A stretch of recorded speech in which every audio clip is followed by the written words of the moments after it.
26 साल की उम्र में इतनी चर्चा, इतनी पब्लिसिटी, ऐसा क्या है आप में? जिसका गुरु बलवान होता है, चेला पहलवान होता है। जो लोग कहते थे ईश्वर नहीं होते या भगवान नहीं होते, हमारी दृष्टि में इस छोटे से गांव से, गढ़ा गांव, मध्य प्रदेश के बुंदेलखंड में एक छोटा गांव गढ़ा है। गढ़ा में रहने वाला एक छोटे परिवार का बालक धीरेन्द्र कृष्ण अगर यहां तक पहुंच सकता है बालाजी की कृपा से, तो भारत का प्रत्येक व्यक्ति भगवत कृपा से कहीं भी पहुंच सकता है। आपने ये नहीं बताया कि यहां तक कैसे पहुंच गए हैं। ये जो लोग हैं, जो फॉलो करते हैं, जो आपके बारे में इतनी बातें करते हैं, ये क्यों करते हैं? क्या है आप में? बागेश्वर बालाजी की कृपा, वो सब पर है। लेकिन आप अगर कहेंगे, क्योंकि आपसे जीतना तो बड़ा मुश्किल है, हम पहले आपको साफ कर दें कि चूंकि आपका नाम तो रजत शर्मा जी है, लेकिन हम आपको दयालु नाम से, क्योंकि हमारी भारतीय परंपरा में बड़ों का नाम नहीं लेते, तो हम आपको दयालु कहकर संबोधित करेंगे, अगर बुरा ना लगे तो। आप कुछ भी करिए। वैसे हम आपके यहाँ आज मेहमान हैं, तो ये हमारा अधिकार भी है। तो दयालु जी, हमारे ऊपर, सबके ऊपर बागेश्वर बालाजी की कृपा है। लेकिन हमने अपने गुरुदेव की जो चरणों की सेवा की, उस सेवा के माध्यम से ऋषि परंपरा की जो मंत्र विधा हमको प्राप्त हुई है, वो हमारे पास एक ऐसी अनूठी है जिससे पूरा विश्व की मंगल कामना भी करते हैं। पूरा विश्व अपनी समस्याओं के समाधान के लिए गुरु के नाते बागेश्वर धाम चला आता है। शायद इसलिए लोग हमारे पास आते हैं। मैंने तो ये देखा कि जब से आप संस्कार टीवी पर आना शुरू हुए और लोगों ने आपके प्रवचन सुने, तो उसके बाद लोकप्रियता बड़ी तेजी से बढ़ने लगी। हाँ, ये कह सकते हैं माध्यम है, परंतु देखो साधन है, साध्य नहीं। दरबार 3 पीढ़ी से लग रहा, हमारे दादा गुरु जी भी लगाते थे, हम भी 11 साल से लगा रहे। नजर आपकी आज पड़ी है अब इसमें, और हमें यह लगता है कि इसमें ये हमारी गलती नहीं है, देखने वाले की गलती है। बड़ी देर से देखा है हमें, हम तो पहले से ही गुरु कृपा से चमकदार थे। मुझे तो लग रहा है बहुत जल्दी देख लिया आपको भी, तो आपकी उम्र ही कुछ नहीं है। हम उस परंपरा से हैं, जब 5 वर्ष की अवस्था में ध्रुव जी लीला कर सकते हैं, प्रहलाद जी लीला कर सकते हैं, तो हम 26 साल में क्यों नहीं लीला कर सकते? तो आपने क्या क्या लीलाएं की हैं? कोई ऐसी लीला नहीं की जिसमें हम फंसे, लेकिन आपकी अदालत में आए हैं, तो आपके उसमें आप जो कह रहे हैं, तो हमारे जीवन में गुरु कृपा से जो किया, सब सनातन के लिए किया, और केवल सनातन के लिए करें। लीला का मतलब ये, हम कोई ईश्वर नहीं है, हम कोई भगवान नहीं है। साधारण जैसे ये इंसान है, वैसे हम मानव हैं, हमें कोई अलग नहीं है। बस हमने अपनी परंपरा को ठीक से जाना, ये अलग है। आप जब स्कूल में पढ़ते थे, तो जैसे बाकी छात्र होते हैं ऐसे ही थे लगभग, और मास्टर जी कहते थे ये स्कूल में ना है तो अच्छा, इतना शरारती है? हाँ, उपद्रवी तो थोड़ा थे, क्योंकि हम जाते थे तो एक तो बहुत कम जाना होता था, लेकिन बहुत गंभीर और सौम्य भाव से हम जाते थे, और लोगों की भावनाएं हमारे पास रहती थी। चूंकि हमारे दादा गुरु का नाम बहुत प्रसिद्ध था, तो दादा गुरु के कारण लोग हमको भी प्रेम देते थे, स्नेह देते, दुलार देते। हमारे दादा गुरु जी को हनुमान जी का 2 बार साक्षात्कार हुआ, ऐसा हमने माना और उनके अनुयायियों ने माना। तो हम जब स्कूल में जाते थे, तो बचपन से ही बड़ी कृपा थी, तो लोग, बच्चे हमारे पास आते थे, सब क्लासें एक साथ हो जाती थी, 9वीं 10वीं 8वीं सब एक हो जाती थी, जिसमें हम बैठते थे। अच्छा महाराज जी बताइए हमारी कितनी परसेंटेज बन रही है? तो हम, वो बचपन, उस वक्त ऐसा भाव रहता था दिखाने का। अब तो बहुत गंभीर हो गए, लोगों ने कह करके हमें बड़ा गंभीर बना दिया, तो वो भाव रहता, अच्छा ठीक है तेरी प्यारे 56% बन रही, और मेहनत कर, 60 हो जाएगी। तो कौन, हनुमान जी बताते थे कितनी परसेंटेज? गुरु प्रेरणा हमसे कोई शक्ति बात नहीं करती है, कोई सामने नहीं हमारे पास बैठती है, हमें तो अनुभव होता है, प्रेरणा होती है। जो ऋषि परंपरा में प्रेरणा है, जो हमारे भारत में अनेकानेक महापुरुष, तो हमको प्रेरणा लगती है, ऐसा अनुभव होता है कि ऐसा होगा, जैसे हमें प्रेरणा लग जाती है कि ऐसा होगा, वो हम लिख देते हैं, और इष्ट कृपा से और अपने इष्ट के प्रति आस्था से वो बात सत्य निकलती है।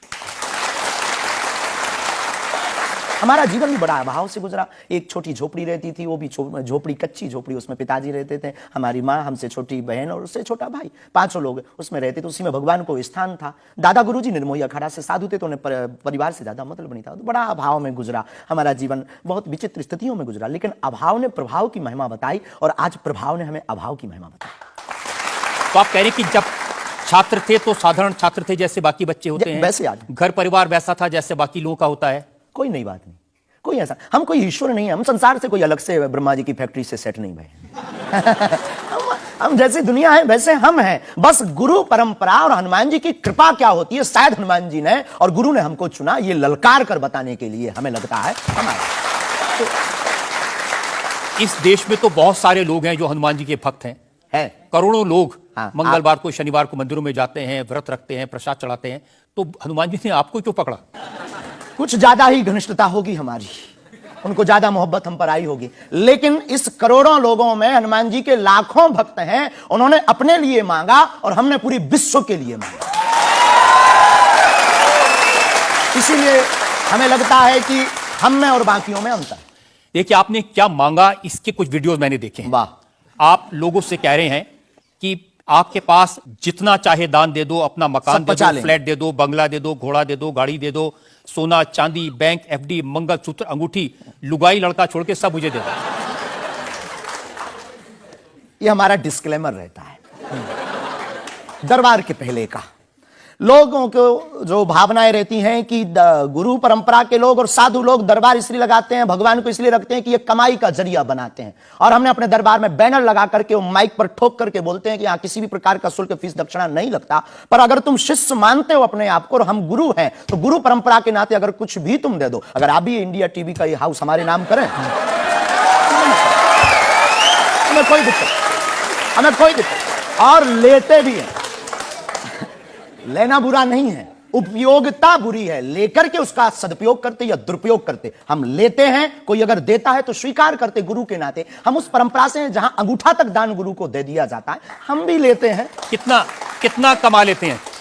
हमारी तो कोई फिक्स कमाई नहीं है, क्योंकि हमारी कोई कंपनी या बिजनेस नहीं है। कोई चढ़ा जाता है, हमारे पास करोड़ों सनातनियों का प्यार, लाखों करोड़ों लोगों की दुआएं, हजारों संतों का आशीर्वाद, इतनी कोई हमारी हिसाब कमाई किताब तो रखता होगा ना कि कितना पैसा आया। जितने सनातनी उतनी कमाई, हिसाब आप लगाओ।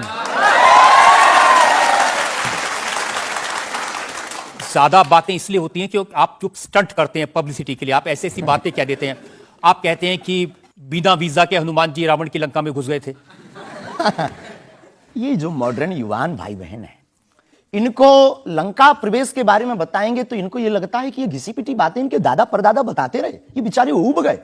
इनको कुछ ऐसा चाहिए कि उस अध्यात्म से कनेक्ट हो पाए। और जैसे रावण ने मुझसे फोन पे बात की। हाँ, बिल्कुल, हम वही बोलने ही वाले थे। लगता है आज हमारी शक्ति आपके पास पहुंच गई। तो हमें आपको समझाना है, रावण से फोन का बात का मतलब सबके अंदर रावण बैठा है। कोई ऐसा दुनिया में नहीं जो गलत कृत्य देख रहा, गलत कर रहा और सच जानते हुए चुप है, वो रावण की दृष्टि का आदमी। तो हनुमान जी लंका गए। इसको इन युवानों को कैसे जोड़े? इन्हें तो बीजा, पाठपोष, फॉरेनर ये शब्द पता है। तो इनसे कनेक्ट करने के लिए हमारा अध्यात्म इतना विशाल और इतना अथाह है कि उसमें कुछ भी आप डाल दो, वो आप सोच रहे हैं कि आपको अध्यात्म पता है, इनको नहीं पता। इस देश ऐसा की नहीं जनता हमने को आपसे ज्यादा अध्यात्म पता है। ऐसा हमने नहीं कहा। हमें अपने हिसाब का पता है, उन्हें अपने हिसाब का। वो अपने में श्रेष्ठ हैं, हम अपने में अब जो कोशिश कर रहे हैं विद्यार्थी। हमने ऐसा कभी नहीं कहा कि हम श्रेष्ठ हैं, और ये आरोप हमें नहीं लगता कि ठीक है। आपका ये कहना कि मेरे पास एक गधा है जिसमें वाईफाई है और वो प्लेन में भी वाईफाई चलता है, ये मजाक की बातें नहीं है। लोगों की दृष्टि से, भावनात्मक दृष्टि से देखा जाए तो ये बहुत गहरा विषय है।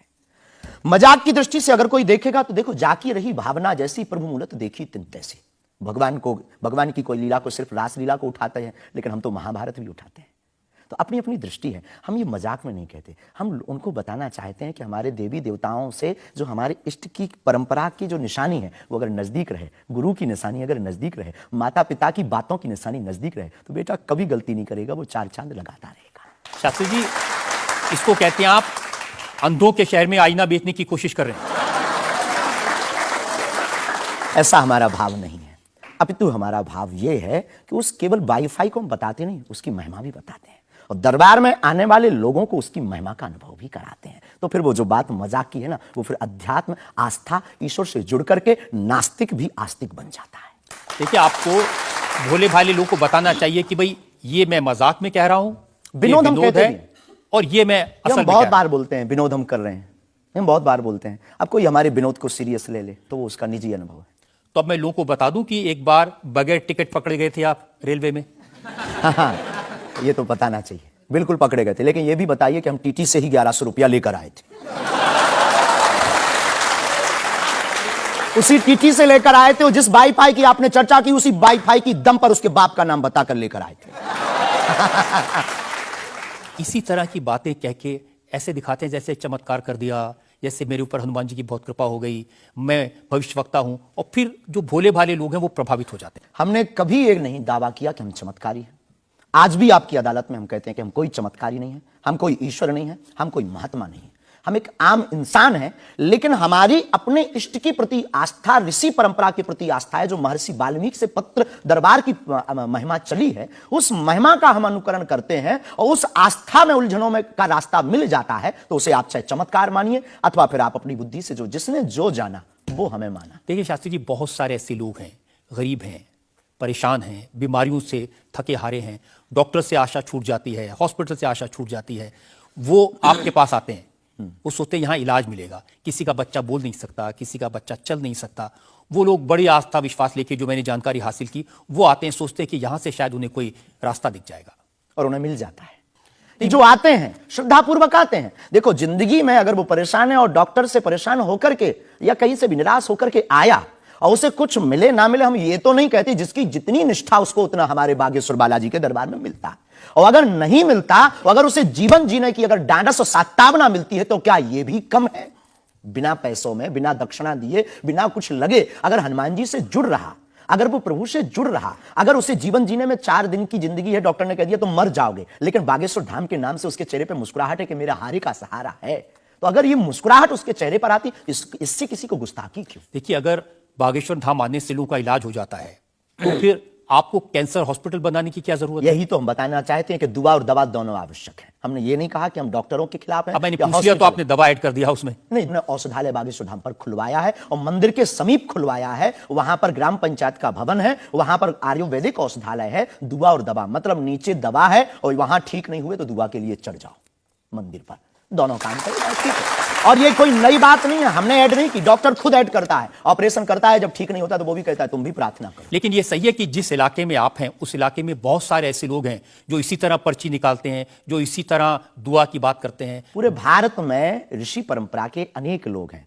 बहुत लोग तो नहीं कह सकते, पर अनेक लोग पूरे भारत में हैं। और केवल हमारे इलाके में नहीं, पूरे भारत में। हमारे इलाके में बागेश्वर बालाजी की महिमा और दादा गुरुजी के पास दरबार से, कृपा से बहुत से महापुरुष और भी। मैं बताता हूं, एक लवलेश नाम के गुरुजी हैं, 20 साल की उम्र है, और वो भी इसी तरह से पर्ची निकालते हैं। हम कभी ऐसे मिले नहीं इस भाव से, हमारा कभी मिलना नहीं हुआ, और इस विषय पर उनका निज मत हो हम कह नहीं सकते, ईश्वर जाने। मत तो पता नहीं, उनके ऊपर रेप का इल्जाम है और वो जेल में है, कह नहीं सकते। तो उस एरिया में ऐसे और भी बहुत सारे लोग हैं। अभी हम अर्जी लगाने के हिसाब से घूमे नहीं हैं। आप कहो तो इस बार जाकर के घूमेंगे कितने लोग हैं। अभी तो हमें एक पता है, छतरपुर जिले में एक गढ़ा गांव है, वहां बागेश्वर धाम है, वहां सदगुरु सन्यासी बाबा से परंपरा चली दरबार की, आप भी आइए। ये बात सही है कि देश में बहुत सारे ऐसे लोग हैं जो कहते हैं हमारे पास सिद्धि है। एक जयपुर में है, उन्होंने बताया कि मैंने कर्ण पिशाच को साधा हुआ है, और वो भी किसी की भी डेट ऑफ बर्थ बता देते हैं, किसी के परिवार वालों का नाम बता देते हैं। हमारे पास ऐसी कोई सिद्धि नहीं, ना हमने ऐसी कोई साधना कर रखी है। हमारे पास सिर्फ अपने इष्ट पर, हनुमान जी पर भरोसा है, जो अष्ट सिद्ध नवनिधि के दाता हैं। ना हम कोई डेट बताते हैं, ना हम कोई नाम बताते हैं, और अगर उनकी कृपा से पता चले जाए तो कोई बुरी बात नहीं।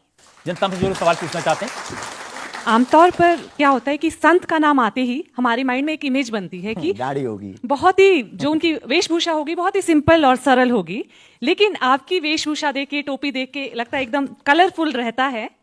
आपकी दुनिया ही रंगीन है तो साधु को भी रंगीन होना चाहिए। बहुत बढ़िया, बहुत बढ़िया। जब 7 रंगों की भरी दुनिया है माय डियर सिस्टर, 7 रंगों से भरी दुनिया है, तो मुझे क्या दिक्कत है? और हम कोई साधु नहीं, हम कोई महात्मा नहीं, ना हमने चोला ले रखा है। हम एक वर्ण व्यवस्था की बात नहीं करेंगे, हम एक गुरु के शिष्य हैं और आम इंसान हैं। और अगर कोई सरनेम पूछे तो हम शुक्ल वंशीय सरयूपारी ब्राह्मण है। तो जो 7 ब्राह्मणों की वेशभूषा है वो हमने धारण की, गुरु के नाते हमने ये पादुका अपनी एक परंपरा को निर्वाहन करने के लिए धारण की। और टोपी कोई आया तो दे गया, अगर आप कुछ दो बहन हमें तो वो भी स्वीकार है। आप चाहो तो कुछ हमें पहनने को दे सकते हो, हम पहन लेंगे। एक वेबसाइट ने लिखा कि ये जो टोपी पहनते हैं, ये पहनाने वाले से भी कुछ गुरु दक्षिणा लेते हैं। जो कपड़े पहनते हैं, जो कपड़े जिसके दिए पहनते हैं, उससे भी कुछ पैसा लेते हैं। आज तक ऐसा कोई मिला नहीं है, खोज जारी है। किसी ने हमें आज तक दक्षिणा नहीं दी टोपी पहनाने के नाम पर या कपड़े पहनाने के नाम पर। हम तो राह चलते कोई मिल जाता है तो उसका पहन लेते, अपना दे देते हैं। हम तो साधु उस परंपरा के हैं, उस परंपरा के। लेकिन अच्छे लगते हैं आपको ये रंग बिरंगे कपड़े? बहुत आनंद आता है। क्या दिक्कत है साहब? किसी को दिक्कत है वो हमसे ज्यादा रंगीन पहने। एक शायर ने कहा कि जो खानदानी रईस हैं वो मिजाज रखते हैं नर्म अपना। आपका लहजा बता रहा है आपकी ये शोहरत नहीं।